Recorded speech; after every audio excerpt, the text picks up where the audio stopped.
बचपन में एक न एक बार तो हम सभी सोचते हैं कि काश हमारे पास भी कोई जादुई ताकत होती। हमारी आज की कहानी भी कुछ ऐसे ही खास लोगों के बारे में है। कहानी की शुरुआत में हम यूरोप के सबसे छोटे देश इलीरिया के शाही खानदान की छोटी बेटी समैंथा को देखते हैं, जिसे राज परिवार में पैदा होने के बावजूद भी एक राजकुमारी की तरह नहीं रखा जाता था। और वहीं दूसरी तरफ उसकी बड़ी बहन एलेनोर को सभी चीजें एक बार बोलने पर मिल जाती। हालात बद से बदतर तो तब हो गए जब सैम के पिता, जो कि वहाँ के राजा भी थे, उनकी एक प्लेन हादसे में अपने भाई के साथ ही मौत हो गई। उनकी मौत के बाद से ही सैम की माँ कैथरीन ने उस देश का राजपाट संभाला। और कुछ ही हफ्तों बाद जब एलेनोर 18 साल की हो जाएगी तो उसकी माँ के बाद उसे रानी बना दिया जाएगा। सैम को तो मानो उस परिवार का कभी हिस्सा ही न माना गया हो। अपनी जिंदगी को एक आम आदमी की तरह जीते हुए वो किसी के साथ भी घूम सकती थी, जिनमें से एक लड़के का नाम माइक था। देश में तानाशाही के विरोध में सैम और माइक ने सड़क पर रॉक म्यूजिक की एक परफॉर्मेंस की, जिससे वहाँ लोगों की भीड़ के साथ पुलिस भी पहुँच गई। सैम ने अपने स्केट बोर्ड से पुलिस का ध्यान भटकाने की कोशिश की,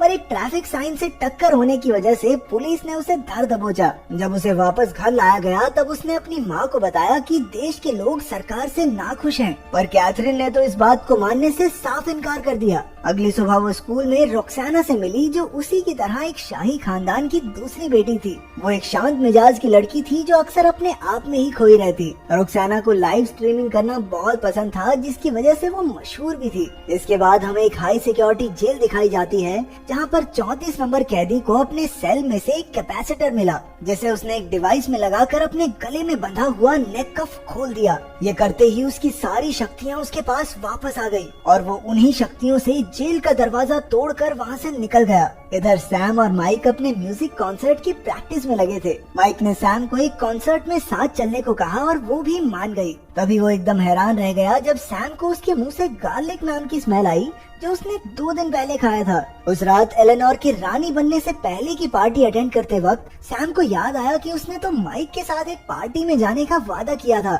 वो उसी वक्त अपनी माँ को झूठ बोलकर वहाँ से निकलकर क्लब पहुँची, लेकिन दोनों के पास आईडी कार्ड्स न होने की वजह से उन्हें क्लब के बाहर ही रोक दिया गया। तभी उन्होंने वहाँ काम करने वालों को पीछे के दरवाजे से अंदर जाते देखा और न जाने कैसे सैम ने उनके पासवर्ड का पता दूर खड़े खड़े ही लगा लिया। ये सब देखकर माइक एक बार फिर से हैरान हो गया। पार्टी के बीच में ही सैम को आसपास की सभी आवाजें सुनाई देने लगी, यहाँ तक कि दिल की धड़कन से लेकर एक छोटे से कीड़े की भी। उसे एकदम से बेचैनी सी हुई और उसने फायर अलार्म बजा दिया, जिसकी वजह से पार्टी बंद हो गई और दोनों को पुलिस फिर से अरेस्ट करके ले गई। कुछ समय बाद दोनों के घर वालों को बुलाकर उनको छोड़ दिया गया। कैथरीन ने सैम को झूठ बोलने की सजा देने के लिए उसे गर्मी की छुट्टियों में भी स्कूल भेजने का फैसला किया। इधर 34 नंबर कैदी अपने पार्टनर को फोन करके उसके सेव वाले आइडिया की तारीफ करते हुए बताता है कि कैथरीन ने ही उसे जेल में डाला था। वो अपने अगले कदम के इंतजार में था और साथ ही उसकी नजर सैम पर भी थी। अगले दिन स्कूल में उसे जनवरी नाम की एक लड़की मिली, जिसने बताया कि उसके पिता और सैम के अंकल दोस्त थे। क्लास में मैटियो, टूमा और रुक्साना भी बैठे हुए थे। कुछ देर बाद प्रोफेसर जेम्स ने उन्हें बताया कि शाही खानदान के दूसरे बच्चे होने की वजह से उन सभी में बचपन से ही एक अनोखी शक्ति मौजूद है, जिसका उन्हें अभी तक अंदाजा भी नहीं। और इस बार गर्मी की छुट्टियों के दौरान उन्हें सीक्रेट सोसाइटी के लिए तैयार किया जाएगा। अपनी माँ कैथरीन को इस सीक्रेट सोसाइटी प्रोग्राम की हेड के रूप में देखकर सैम हैरान हो गई। कैथरीन ने सभी को बताया कि ये सीक्रेट सोसाइटी राजा या रानी पर आने वाले सभी खतरों से लड़ने के लिए बनाई गई थी, लेकिन अगर उनमें से कोई भी इसका टेस्ट पास नहीं कर पाता तो उसकी याददाश्त मिटा दी जाएगी, ताकि उन्हें अपनी शक्तियों के बारे में याद ही न रहे। उनकी पहली ट्रेनिंग में उन्हें एक पिरामिड तक पहुंचना था, जबकि पूरे कमरे में लेजर हथियार थे। जैसे ही टोमा आगे बढ़ा तभी उस पर एक तरफ से हमला हो गया। धीरे धीरे सभी आगे बढ़ने लगे और अपनी शक्तियों के बारे में जानने लगे। रोक्सोना के पास गायब होने की शक्ति थी। टोमा अपनी शक्ति से लोगों को काबू कर सकता था और इधर दूसरी तरफ सैम को बारीक से बारीक चीजें सुनाई और दिखाई देती थी, जिसकी वजह से वो बाकी सबके मुकाबले बहुत तेजी से टेस्ट को पास कर रही थी। पर सभी स्टूडेंट्स अपने पहले टेस्ट में फेल हो गए। इसके बाद जनवरी को पता चला कि उसके पास दूसरों को बस छूकर कुछ देर के लिए उनकी शक्तियाँ चुराने की ताकत थी और मैटियो कीड़ों को अपने वश में कर सकता था। अगले दिन सभी को उनकी शक्तियों के हिसाब से उन पर काबू पाने के लिए एक्सरसाइजेज दी गई। सैम को एक स्पीकर से भरे कमरे में ले जाकर आवाजों को ध्यान से से सुनने को कहा गया। टूमा को एक चार्ली नाम के कुत्ते को अपने काबू में लाने का टास्क दिया गया। मैटियो को कीड़ों को पूरी तरह अपने वश में लाने का काम मिला। उधर रॉक्सोना को बर्फ और बारिश में अपनी शक्तियों का इस्तेमाल करना सीखना होगा।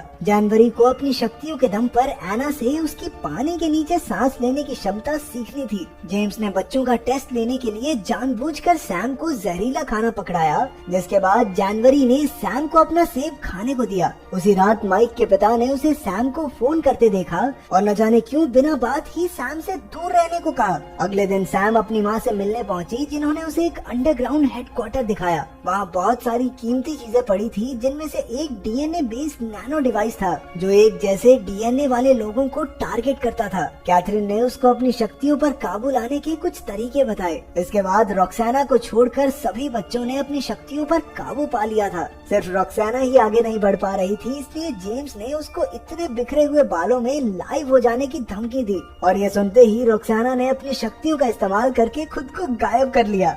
ये होती हैं लड़कियाँ। राजा रानी मारे जाए, याददाश्त चली जाए, फर्क नहीं पड़ता, लेकिन इंस्टाग्राम पे गंदे बाल वाली फोटो नहीं जानी चाहिए। अब सभी स्टूडेंट्स अपनी शक्तियों को पूरी तरह से पहचानने लगे थे और ये देखकर जेम्स बहुत खुश था। उस रात सैम को माइक के साथ एक कॉन्सर्ट में जाना था, पर तभी जेम्स ने सभी को उठाकर उन्हें अपने पहले मिशन पर चलने के ऑर्डर्स दिए, जो था एक अनमोल चीज को चोरी होने से बचाना। जगह पर पहुंचकर सैम ने अपनी शक्तियों से चोर का पता लगाया और फिर सबने उसका पीछा करके उसे धर दबोचा। पर असल में वो चोर नहीं बल्कि जनवरी की कोच थी और ये तो बस उनका ध्यान भटकाने के लिए किया गया था। वो सभी अपने दूसरे मिशन में भी फेल हो गए और ये देखकर जेम्स बहुत नाराज हुआ और उसने अगले दिन की क्लास कैंसिल कर दी। सैम ने माइक को कॉन्सर्ट में न आने के लिए माफी मांगी, पर वो उसे सच नहीं बता सकती थी कि आखिर उसके साथ चल क्या रहा है और इसी बात से बेचारा माइक परेशान हो गया। अगले दिन छुट्टी होने की वजह से सबने बाहर घूमने जाने का प्लान बनाया और इसी बीच जनवरी और सैम में अच्छी दोस्ती हो गई। सैम ने तो उसे अपने घर भी बुलाया। दोनों सहेलियां चुपके से उसके घर में घुसकर स्टूडियो में गई, जहां सैम ने जनवरी को बताया कि उसके पिता उससे इतना प्यार करते थे कि उसके लिए उन्होंने पूरे टावर को स्टूडियो में बदल दिया। तभी वहां माइक भी आ गया और सैम को उसके बिना ही मजे करते देख वो नाराज होकर वहां से चला गया। कुछ देर बाद कैदी नंबर 34 ने अचानक से उन सभी पर हमला कर दिया और वहां से भागने से पहले उसने सैम को स्नोफ्लेक्स कहकर पुकारा, जो सैम ने फट से पकड़ लिया क्योंकि सिर्फ उसके पिता ही उसे स्नोफ्लेक्स बुलाते थे। जेम्स ने सबको शांत रहने को कहा, लेकिन सैम उसकी बात न सुनते हुए कैदी नंबर 34 के पीछे भागी और उसने उसे जंगल में ढूंढ लिया, जहां जेम्स सैम को बचाने की कोशिश में बुरी तरह जख्मी हो गया। उसने सैम को बताया कि वो ही उसका चाचा एडमंड है, लेकिन इससे पहले वो उसे कुछ और बता पाता, जनवरी वहां आ गई और चोरी की हुई शक्तियों से उसे एक जोरदार मुक्का दिया। वो सैम और प्रोफेसर जेम्स को वहां से ले गई, जिसकी हालत इतनी नाजुक थी कि उसे हॉस्पिटलाइज करवाना पड़ा। कैथरीन को अब हार मानकर अपनी बेटी को सारा सच बताना ही पड़ा। उसने बताया कि एडमंड ने ही राजा बनने के लिए उसके पिता को मार दिया था और उसके इस गुनाह की वजह से कैथरीन ने उसे हाई सिक्योरिटी जेल में बंद कर दिया था। सैम अपने चाचा से मिलने जेल पहुंची, जहां एडमंड ने उसे बताया कि वो दरअसल देश में तानाशाही को पूरी तरह खत्म करना चाहता था, ताकि सभी लोग बराबरी से जी सकें। उसे पहले तो लगा था कि उसका भाई राजा बनने के बाद कुछ बदलाव लेकर आएगा, लेकिन बहुत इंतजार करने के बाद भी कोई बदलाव नहीं आया, इसलिए उसने दिल पर पत्थर रखकर उसे मार दिया। इसके बाद वो अपनी बड़ी बहन से मिली, जिसने उसे विश्वास दिलाया कि रानी बनने के बाद वो इस देश में बदलाव जरूर लाएगी। उसने अपनी बहन पर विश्वास कर लिया और बाकी सब भी एलेनोर के राज अभिषेक में उसकी पूरी सिक्योरिटी का ध्यान रखने के लिए तैयार हो गए। उस रात सैम हॉस्पिटल जाकर जेम्स से मिली और उसने जेम्स से माफी मांगी। राज्याभिषेक वाले दिन दुनिया के सभी शाही खानदान के लोग वहां पहुंच गए। टूमा उस दिन अपनी शक्तियां इस्तेमाल नहीं कर पा रहा था क्योंकि उसकी शक्तियां जनवरी ने चुरा ली थी और वो चुपके से अंडरग्राउंड हेडक्वार्टर्स में पहुंच गई। वहां जाकर उसने गार्ड्स को एडमंड को छोड़ने के ऑर्डर्स दिए और हमें पता चलता है कि एडमंड के साथ फोन पर कोई और नहीं बल्कि जनवरी ही थी।